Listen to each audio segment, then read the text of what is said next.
I'm Alana, and I'm the co-founder and current CFO of Served, a company that I started with my best friend in fourth year in the enterprise rollout module. I say my fondest memory is more a time period. So the time that I lived in a house with my friends, I think I really picked the right people, and it was just like living with a family. And I think it was just a really special time for me, working so hard, and then to come back home and just to be able to switch off with still incredibly amazing, talented people, but have that chill time as well. I think was really one of the best things.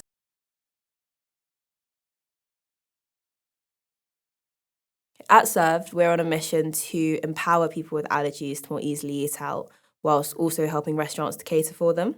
There isn't really a typical day. It's very much we're in different stages depending on what's going on at the time. So even though my role is CFO, my co-founder and we say balance everything. So we do everything from the product development, coding, to the business development side, to the sales and marketing, to kind of building the financial model. It's very much changes from day to day. Some of the highlights are the restaurant meetings because they generally come with really good food. So that's one of the things we really love about the job.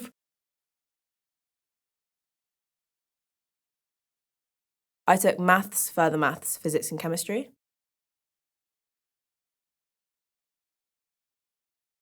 From a young age, I've always loved inventing things. I think my first invention, I think I was about 6, and I made a non-electric doorbell. I think my parents knew from then that I was going to go on to invent things. I remember in year 8 in physics, my teacher said to me, "Why don't you be an engineer?" And I asked her, "What's that?" And she said, "You just make stuff for a living."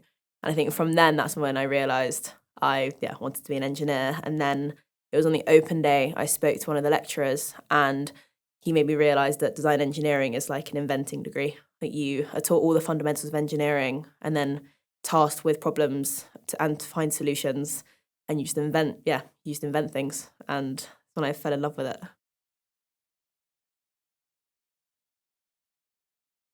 Yeah, I think being able to have the ability to learn skills quickly and confidently is something that the degree gave me. In my job now, I don't necessarily use all of them, and I've also picked up new things.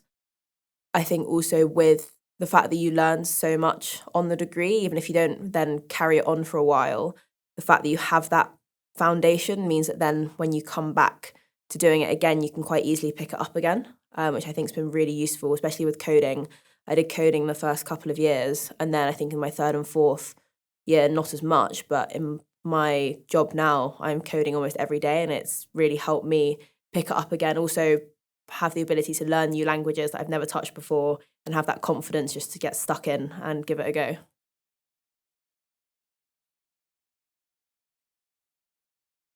So for my industrial placement, I worked at Solar Water PLC. It was a startup, and I worked very closely with the team, and I got to do lots of things, just like in what I'm doing now. So some days I'll be working on project proposals to different countries and governments. Other days I was helping build their carbon credits report, to working on CAD and rendering animations of their product to be used for their marketing. Yeah, it changed day to day, and I loved the kind of fast paced nature of it and the fact that I got to do lots of different things.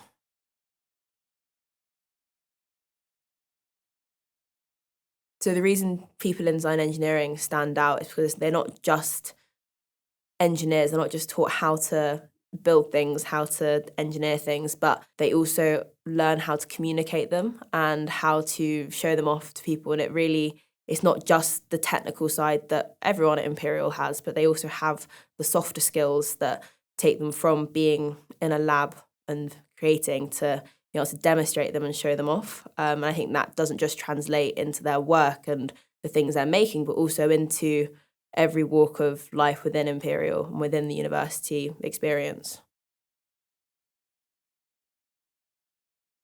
The problem that engineers face now is communication and understanding the real problem. As design engineers, we're taught human centered design engineering, which is about putting the human at the center of what you're designing. Um, so we are faced with a problem and we need to come up with a solution, but it's not us sitting on one side trying to figure out a solution. We're working with our target user group and iterating our ideas over and over again. So we're bridging that gap from kind of the hard technical side of creating a product to being able to show that and communicate that to the other side. So our solution becomes their solution. I think you can do pretty much anything with a design engineering degree, whether that's going into a big corporate company. So I've got friends at Apple, Samsung, McLaren.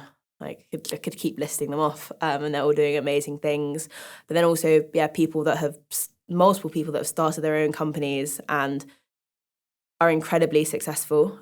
And then also you can go down the business route or the finance route. I think there are so many skills that you learn from the degree, which then are transferable to so many different career paths. But also whether it's you're there and you're ready to start the job with all the skills, or you have the foundation, which you then, from the degree, of the confidence and then build upon and always stand on your own 2 feet when you're there, hold your own and be able to then flourish. I think that's something that the degree really helps you do.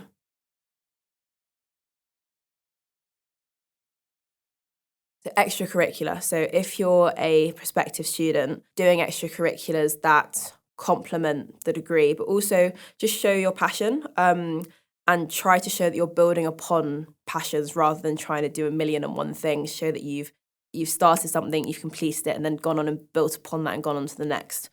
But also outside of that, doing extracurriculars that you enjoy, whether that's sport, music. And I say the same for current students. The degree is so hard and so tough, and being able to have a good work-life balance and trying to have that when you're at uni, and then it will really help you then carry that forward once you finish your degree, but also means you'll have a much more enjoyable time whilst you're at Imperial. It is tough, but it's definitely worth it. And I think there's definitely a work hard, play hard aspect. If you can enjoy your time in your degree as much as you can enjoy your time outside of it, then you're winning.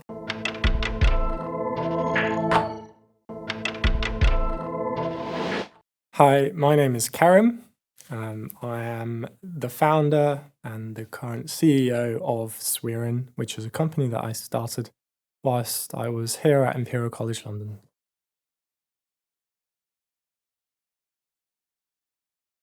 My favourite time, I remember quite clearly, it was definitely one of my most proudest and enjoyable moments where I brought up my invention up to the college, to my friends to show them and to give them a ride. And I just went upstairs into where we often do our studies on level 2.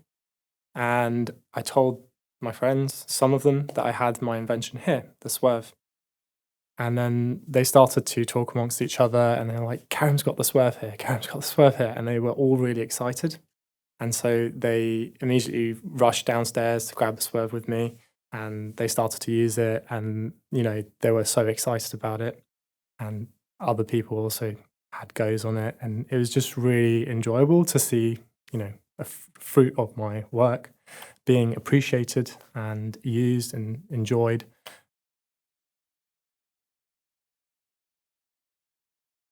It's so different. Every day is very different. Up until now, it's been about product development and planning out the business, how it could go forth. So if there is anything that was similar throughout these last 4 years since I started my business, there was a lot of design work alongside with making, and then the surveys as well. So getting the feedback from the end user. And that is really the main 3 things that I've been responsible for to develop the product to the point where it's at right now. 8 different prototypes. It started off with just 3D printed parts and poles and fitted bearings into these 3D printed parts to create the vehicle that I've designed. But now it's moving away from me making it to getting them made professionally overseas. So now there's a lot of design work, more focused on the design aspect of it. So I design it and make sure that it's understandable by manufacturers to produce exactly according to how I intend it to be, and communication with businesses and investors now. So that's more so what my role has shifted into.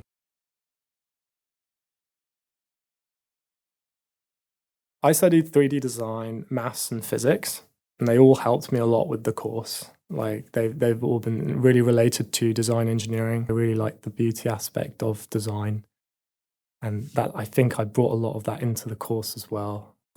And combining that with the engineering principles we learned, as well as the functionality of products, So it's all helped a lot. Yeah.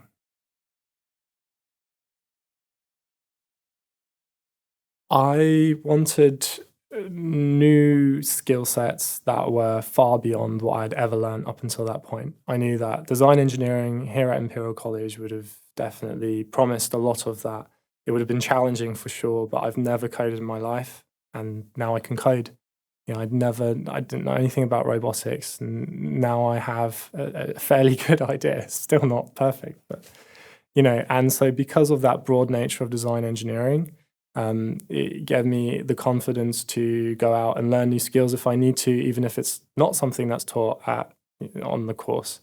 So I think that was something that really excited me. The idea that I could design and make things that I've never designed and made before, or even thought of or dreamt of, was for me a very exciting prospect. I could really push my skills and my creativity to its limits, and that nothing was really going to limit that, or at least not my, my skill set was not going to limit what I could potentially bring about.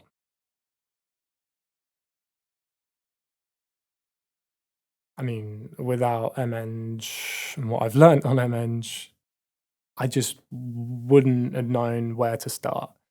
I wouldn't have had the confidence to pull through with the development of such a complex product. I wouldn't have had the ability to break it down to its simplest tasks. And it definitely instilled in me the confidence and the ability to just take one thing at a time, and that if I need to learn something new on that journey, I'll be able to learn it. I mean, just an example, yes, we learn engineering at Imperial, which is what it's known for. We don't learn how to weld, which is completely fair. That's what you'd expect. But because I was exposed to so many skills which I thought I wouldn't be able to do, then because I was pushed to do them, I was able to do them. I thought to myself, I could probably learn how to weld as well if I need to and want to. So I just got a day course and now I can weld. So it's that kind of growth mindset that's definitely been instilled into me during the course, which has helped a lot.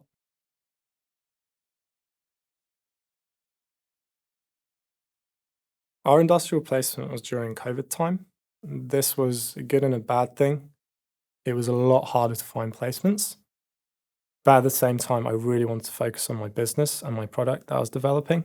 So I requested the college if they could provide me support with that. And sure enough, they were kind enough to set up a little kind of department, if you like, within the college that was called Enterprise X. So we had a mentor from the college who helped us to develop a business plan. And our mentor was a very, she had developed many business plans before, and she helped me a lot. She guided me on that process. So my placement didn't really kind of help me with my product design side, but in an indirect way, of course it did. But it enabled me to create a business plan, which I now present to investors. And that's how I've secured one investment and hopefully another one soon as well. So it's been immensely helpful, and to think about my product in business terms, to kind of let go of the product design part a little bit, to really focus in on as well, how can it generate revenue?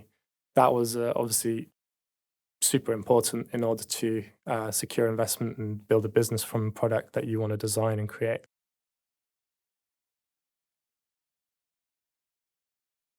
I think design engineering is incredibly unique in the sense that there's a very strong emphasis on practical application of engineering. I'm sure other engineering courses also have that to a level, but this seemed to be the focus in design engineering is being able to use information in useful ways to bring your ideas into life.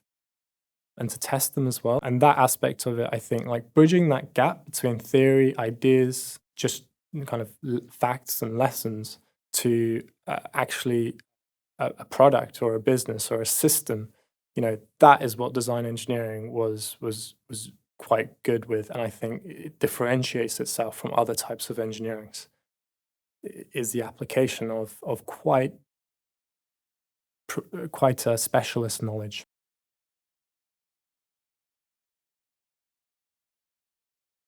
I think analysis paralysis is probably one of the biggest hindrances when it comes to solving problems, real world problems with just engineering. It's quite easy to get hooked up in, well, this might work, this might not work, this might work. And I think design engineers can really bring a strong solution there because we know how to test ideas cheaply to figure out what the best way forth is. So we take, that is something that the course really instilled in us, is you just had to take action because we had very limited time for the projects we needed to bring forth. There often isn't only just one answer, which also kind of creates this analysis paralysis, thinking, what's the right answer? What's the best project we can do? There's often multiple solutions to a single problem. And really what I think design engineers can do is just explore those solutions and figure out what the best solution is to solve a particular problem. And also trying to figure out what the right problems are to tackle. That's something that we were exposed to a lot as well on the course. Like the main aims of the current global problems and issues, whether that be quality in education, access to clean water, clean food. We were really made aware of what problems needed to be dealt with and tackled. So as well as providing solutions, figuring out what the problems are was a big part of the course.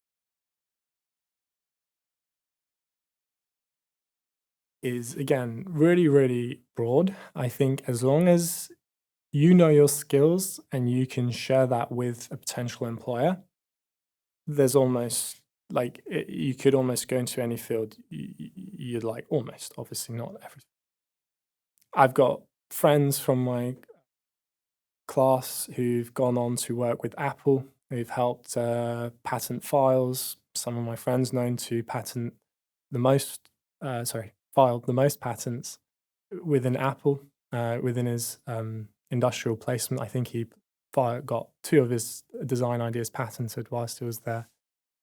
So things like that, obviously, that's very impressive, but it's fairly normal with design engineering students because that is kind of how we are trained. So we've also had students go on to Rolls-Royce and do great things there, or Dyson, so all these really well-known companies. I think the first and foremost thing, which a lot of people on our course wanted to do and is able to do as well, is to start their own business, where it's a very satisfying experience. It's a very satisfying kind of endeavor. And for that reason, a lot of people have gone on to start their own startups, like myself, and try and make something work.